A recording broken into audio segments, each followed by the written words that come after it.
The key turned in the storage unit lock with a heavy click. Titi stood frozen as the metal door rolled upward, revealing stacks of boxes labeled in her father's neat handwriting.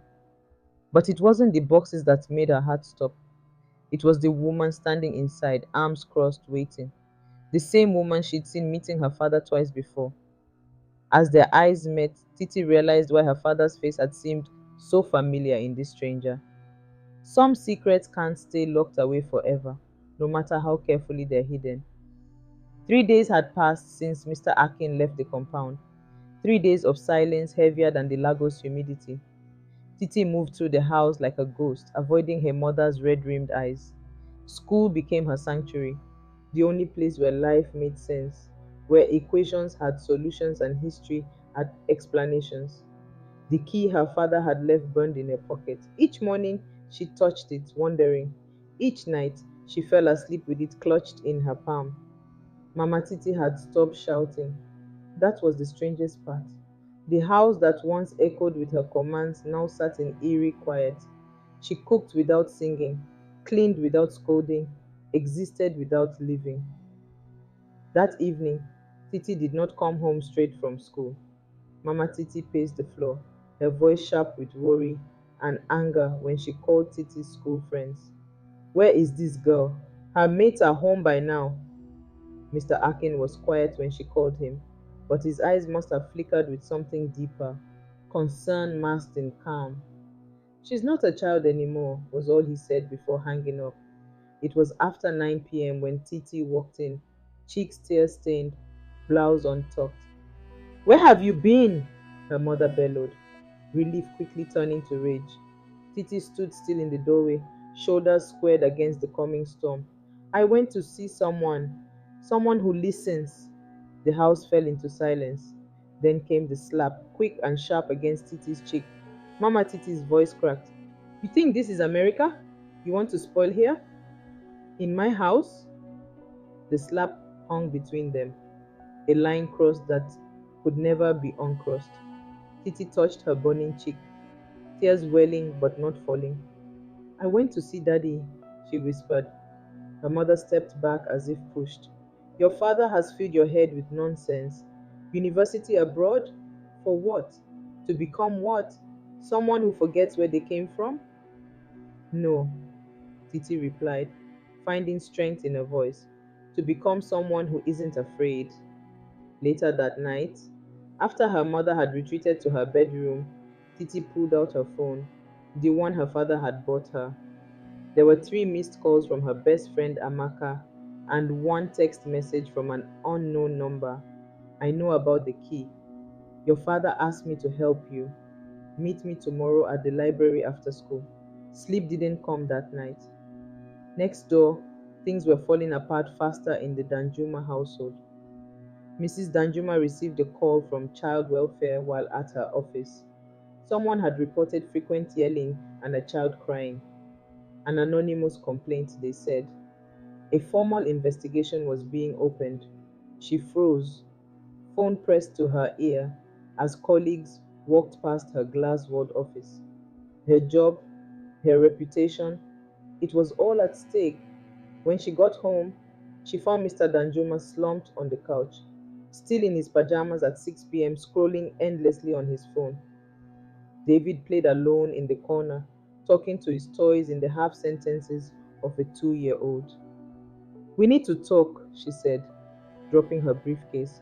Child welfare called me today. Mr. Danjuma looked up slowly. What? Why? Someone reported us.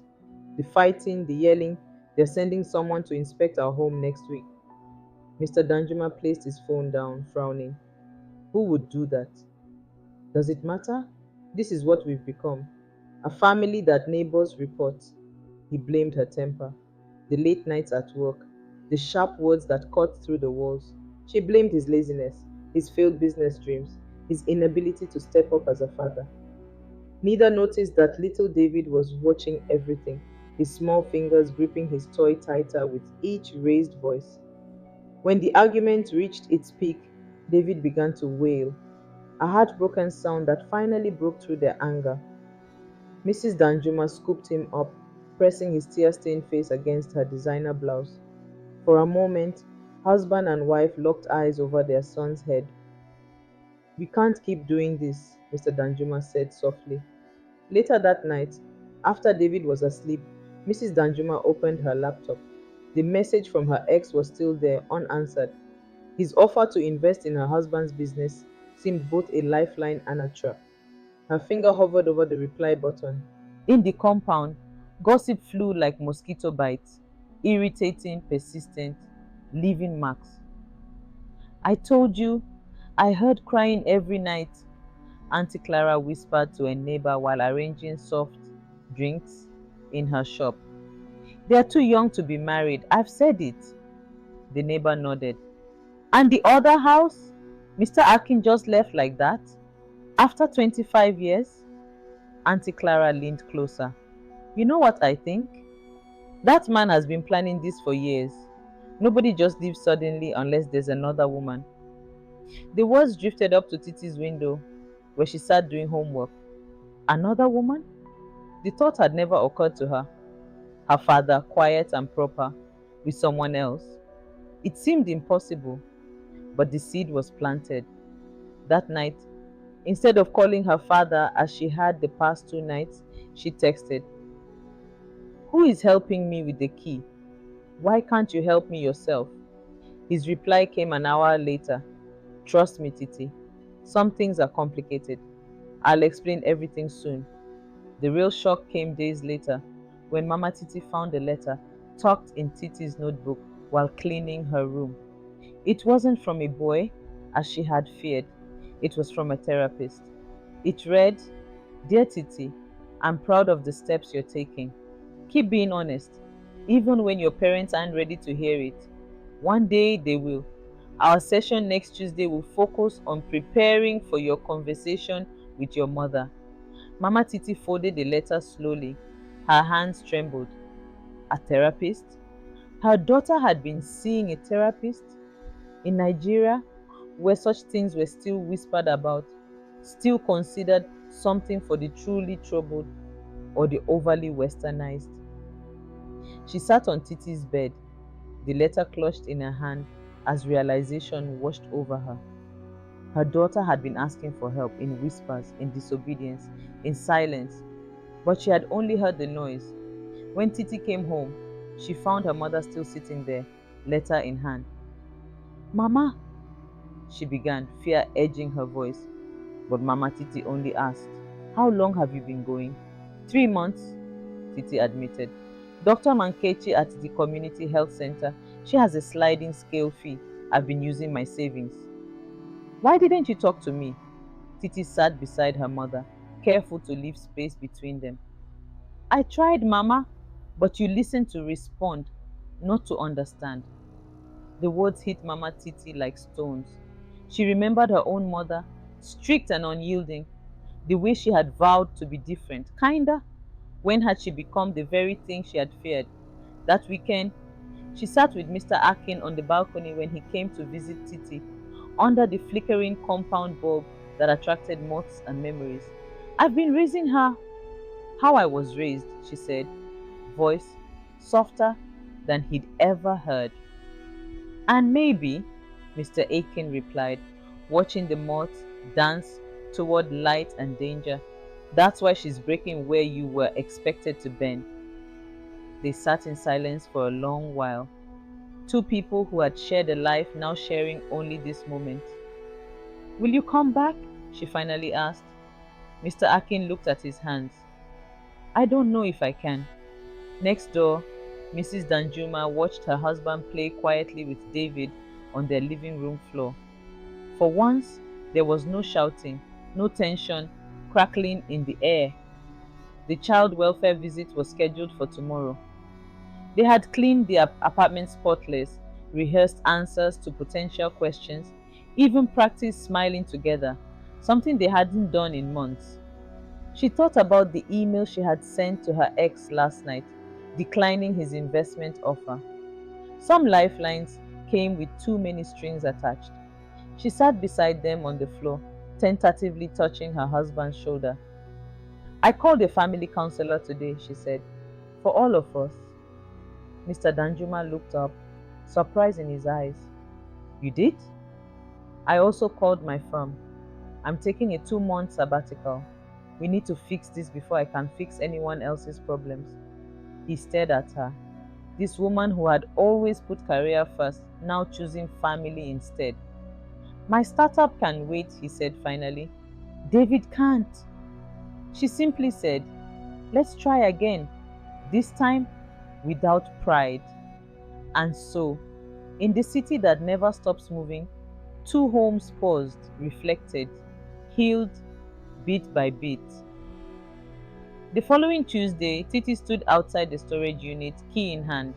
The mysterious texter had given her the address, confirming it was indeed where her father had mentioned.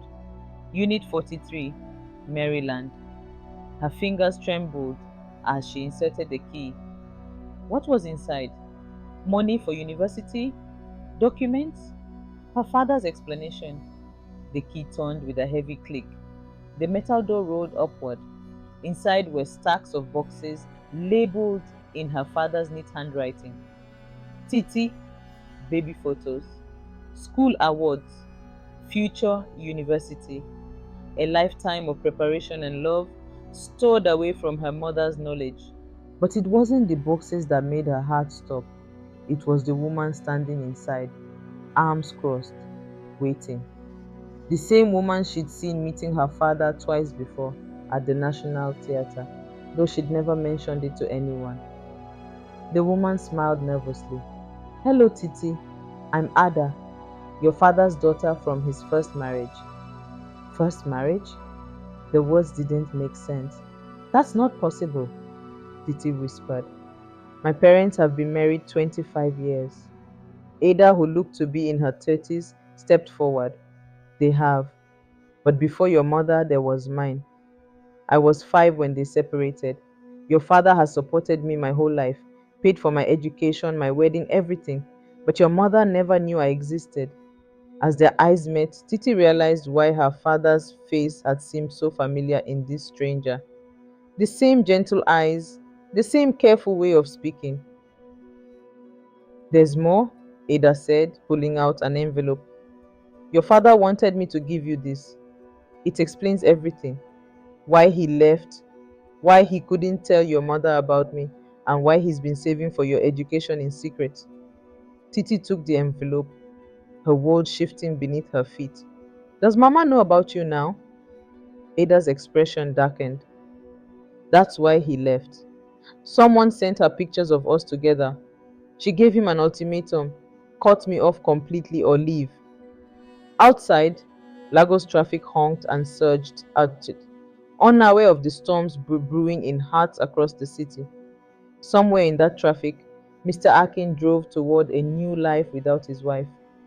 Somewhere in that same city, Mama Titi was learning that healing sometimes started with breaking. And here, in a storage unit filled with secrets and possibilities, Titi stood at the crossroads of loyalty and truth, holding an envelope that would change everything she thought she knew about family. The choice before her wasn't just about university anymore. It was about which truth she could live with and which lies she could forgive. Watch out for part 3. Share your thoughts about this story in the comments section, and don't forget to like, share, and subscribe to this channel for more exciting stories from the heart of Africa.